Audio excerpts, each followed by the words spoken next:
Today we will look at the best ways to cure a cold. Throughout history, one persistent ailment has inspired a variety of treatments.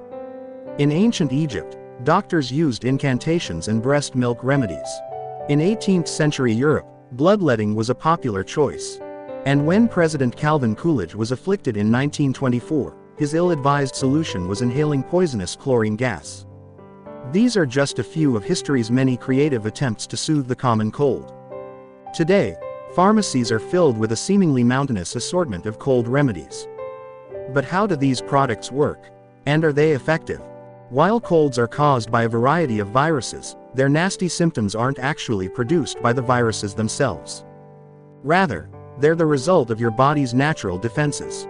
When a virus is detected, white blood cells release proteins called cytokines, which recruit more pathogen-fighting immune cells to the area. To aid in this bombardment, blood vessels widen, and it's this inflammation that leads to a blocked, stuffy nose.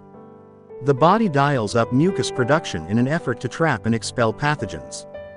But this mucus can irritate and inflame airways, causing coughing and a sore throat.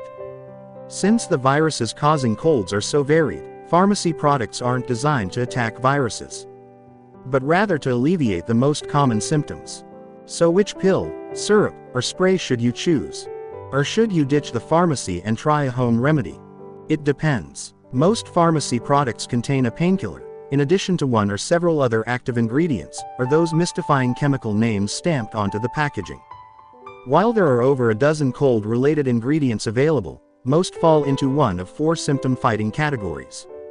If you're sick of dealing with the mucus-y mess oozing from your nostrils, you may want to take nasal decongestants, like pseudoephedrine.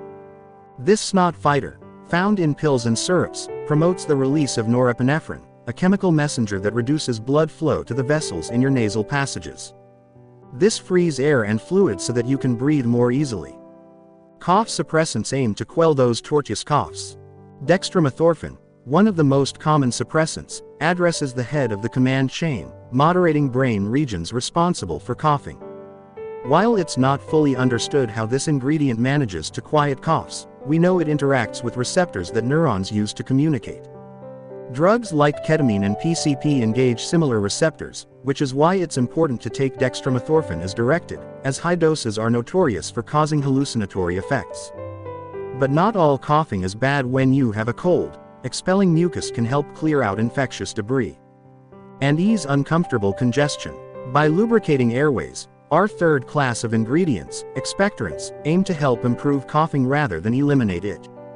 Guaifenesin, the most common expectorant, is thought to hydrate mucus by upping fluid secretions in the respiratory tract, making it less sticky and easier to clear out. Finally, we have antihistamines.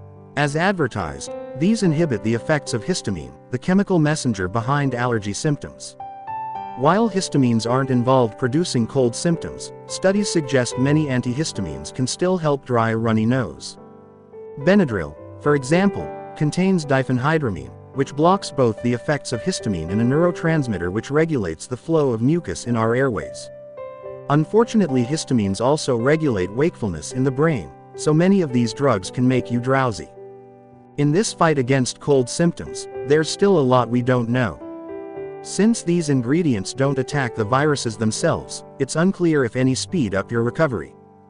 Further, many were first introduced to the market decades ago, when studies were less rigorous. So, scientists continue to reevaluate how well each ingredient relieves symptoms. Similar questions remain around holistic remedies.